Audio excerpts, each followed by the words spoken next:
Assalamualaikum warahmatullahi wabarakatuh. Perkenalkan, nama saya Sylvia Yunda dan teman saya Muhammad Al-Farizi.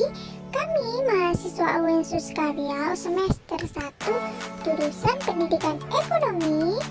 Wah, keren ya. Nah, ini dosen kami Sonia SPD MPDE jurusan akuntansi. Ini rekan saya Muhammad Al-Farizi. Oke, skip dong fotonya. Nah, sekarang kita akan membahas persamaan dasar akuntansi, teman-teman. Tentunya udah pada belajar dong. Nah, saya akan menjelaskan mengapa sih harus mempelajari persamaan akuntansi. Nah, karena persamaan dasar akuntansi merupakan dasar untuk melangkah ke dalam siklus akuntansi, teman-teman. Wah, keren dong. Oke, jadi persamaan dasar akuntansi menggambarkan pengaruh transaksi keuangan terhadap posisi keuangan perusahaan yang meliputi harta atau aset dengan sumber dananya. Jadi, kita berikan satu contoh ini dari contohnya perusahaan. Nah, perusahaan itu punya apa saja sih?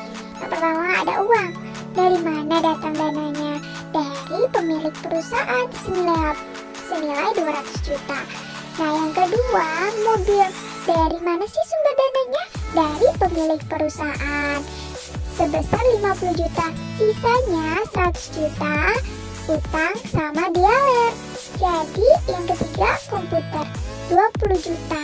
Jadi utangnya di toko Galaxy ini seimbang ya, 370 juta hasilnya debit sama kreditnya.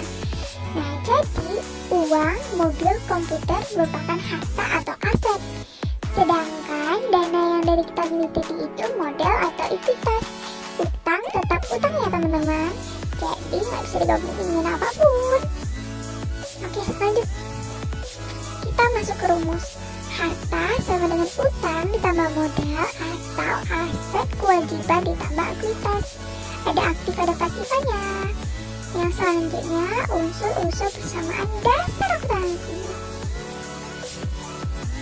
Harta atau aset atau aktiva semua yang dimiliki perusahaan yang dapat dinilai dengan uang, yaitu ada perusahaan, mobil, dan komputer. Nah, harta atau aset yang pertama ada lancar. Harta yang habis pakai atau umur ekonomisnya kurang dari 1 tahun. Contohnya uang. Yang kedua tetap. Harta yang tidak akan habis dipakai dalam 1 tahun. Atau yang umurnya expired gitu ya teman-teman. Yang nggak akan habis. Nah, begitu teman-teman. Jadi oke, kita lanjut pembahasan dari akun-akun yang ada di aktiva. Yang pertama ada akun kas. Yang kedua ada tanah. Yang ketiga ada bangunan. Yang keempat ada wasal tagih. Yang kelima piutang usaha. Yang keenam peralatan. Yang ketujuh perlengkapan. Peralatan dan perlengkapan itu berbeda ya. Yang kedelapan, beban dibayar di muka. Nah, tadi itu yang ke-8 tadi itu adalah akun-akun yang ada di aktiva. Saya Muhammad Al-Farizi. Saya akan menjelaskan materi yaitu tentang utang, kewajiban, dan liabilitas. Kewajiban merupakan utang atau kewajiban perusahaan kepada pihak lain akibat transaksi yang terjadi di masa lampau yang harus dibayar atau dilunasi. Utang atau kewajiban ada 2 macam, yaitu yang pertama lancar.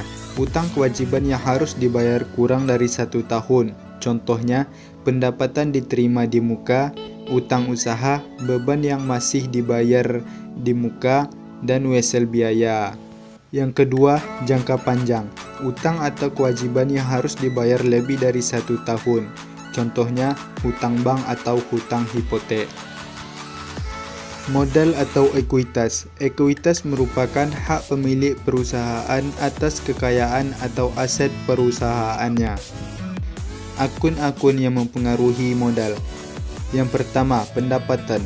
peningkatan ekuitas pemilik yang diakibatkan oleh proses penjualan barang atau jasa kepada konsumen. Selanjutnya, beban, aset atau jasa yang digunakan dalam proses menghasilkan pendapatan. Yang ketiga, PREV, pengambilan uang perusahaan untuk keperluan pribadi. Selanjutnya, pengelompokan akun. Yang pertama, REL. Pada REL ini terdapat aset, kewajiban, dan ekuitas. Pada akun REL ini dicatat dalam neraca. Selanjutnya, nominal. Pada akun nominal ini terdapat dua pernyataan, yaitu yang pertama pendapatan, yang kedua beban. Pada akun nominal ini dicatat dalam laporan laba rugi.